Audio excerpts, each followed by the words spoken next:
मजदूर की जान या फैक्ट्रियों के लिए सस्ता सामान। 800 डिग्री की राख, मौत का मुआवजा सिर्फ चंद लाख। आखिर विकास की भट्ठी में कब तक जलेंगे हमारे मजदूर? हत्या या हादसा, सिस्टम की सेटिंग का आखिर जिम्मेदार कौन? क्या छत्तीसगढ़ के प्लांट बन चुके हैं मजदूरों के डेथ चैम्बर? 3 साल 300 मौतें, क्या लाशों पर खड़ी होगी उद्योगों की इमारत?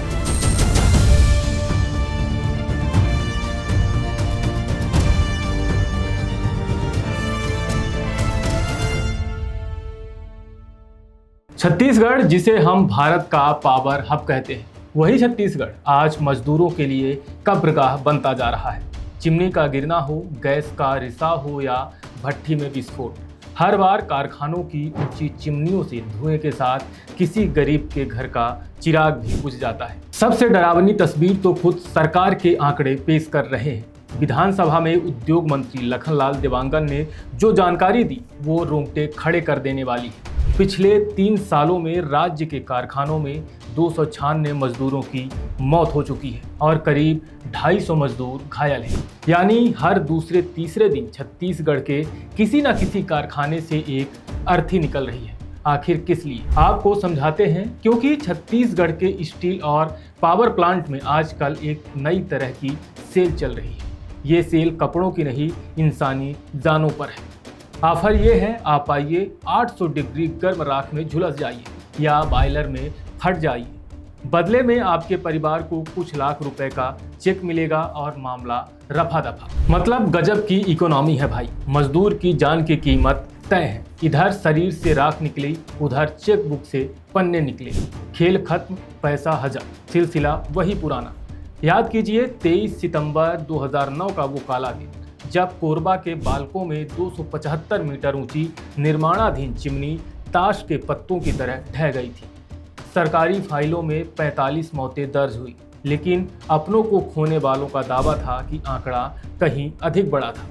साल दर साल कैलेंडर बदला, लेकिन फैक्ट्रियों के हालात नहीं बदले। 9 अक्टूबर 2018 को भिलाई स्टील प्लांट की गैस पाइपलाइन फटने से 15 कर्मचारी जिंदा जल गए। फिर मई 2020 में जब पूरी दुनिया कोरोना से लड़ रही थी, तब रायगढ़ की शक्ति पेपर मिल में जहरीली गैस ने 3 मजदूरों की सांसें छीन ली। अभी जख्म भरे नहीं थे कि 22 जनवरी 2026 को बलौदा बाजार के एक स्टील प्लांट ने बिहार के गया जिले के 6 परिवारों को उम्र भर के लिए गम दे दिया। कोयले की भट्ठी में हुआ वो जोरदार धमाका इतना भीषण था कि उन मजदूरों को संभलने का मौका तक नहीं मिला और अब वेदांता प्लांट 16 जिंदगियों को खा गया। बलौदा बाजार के बकुलाही में क्या हुआ? 900 डिग्री गर्म राख। सोचिए, घर में चाय गिर जाए तो हम हफ्ते भर चिल्लाते हैं, वहां मजदूरों पर जलती हुई राख गिर गई। बिहार झारखंड से आए थे रोटी कमाने और बन गए राख की ढेरी। शक्ति के वेदांता प्लांट में क्या हुआ? बॉयलर फटा और 16 घर उजड़ गए। अब इसके बाद का स्टैंडर्ड ऑपरेटिंग प्रोसीजर समझिए। पहला कदम, सीएम साहब आएंगे, कहेंगे भाई बड़ा दुख हुआ, जांच के आदेश दे दिए गए हैं।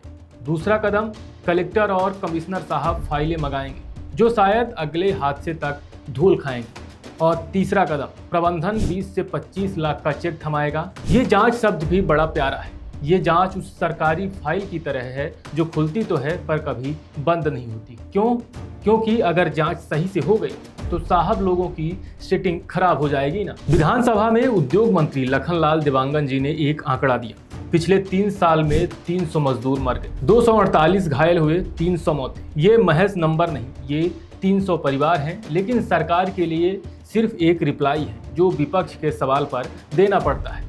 इतने हादसों के बाद भी किसी बड़े उद्योगपति को जेल जाते देखा है आपने? किसी प्लांट का लाइसेंस हमेशा के लिए रद्द होते सुना है? नहीं। क्यों? क्योंकि साहब ये मैनेजमेंट है। इन्हें पता है कि मजदूर कीड़े मकोड़े हैं, मरेंगे तो दूसरे आ जाएंगे। गरीबी इतनी है कि लोग मौत के कुएं में भी लाइन लगाकर खड़े हैं। अब बात करते हैं उस असली खेल की जिसे सेटिंग कहा जाता है। प्लांट में सेफ्टी ऑडिट होता है कागजों पर। हाँ, मजदूरों को हेलमेट, जैकेट और फायर प्रूफ ड्रेस मिलती है कागजों पर। हाँ, लेकिन हकीकत में वहाँ कॉस्ट कटिंग चलती है। प्रबंधन को पता है सेफ्टी पर 10 करोड़ खर्च करने से अच्छा है किसी हादसे के बाद 2 करोड़ मुआवजे में बांट दो और कुछ लाख इधर उधर चाय पानी में खिला दो। फायदा किसमें है? मौत में ज़्यादा मुनाफा है भाई। सरकार और उद्योग का रिश्ता ठीक वैसा ही है जैसे मियाँ बीवी का। कितनी भी लड़ाई दिखा दें, रात में एक ही थाली में खाते हैं। इसलिए तो जांच रिपोर्ट कभी बाहर नहीं आती कि बॉयलर फटा क्यों, क्या मशीन पुरानी थी, क्या मेंटेनेंस नहीं हुआ। ये मजदूर कौन है? ये बिहार, झारखंड और छत्तीसगढ़ के सबसे गरीब तबके के लोग हैं। इनके पास ना यूनियन की ताकत है, ना मीडिया का कैमरा।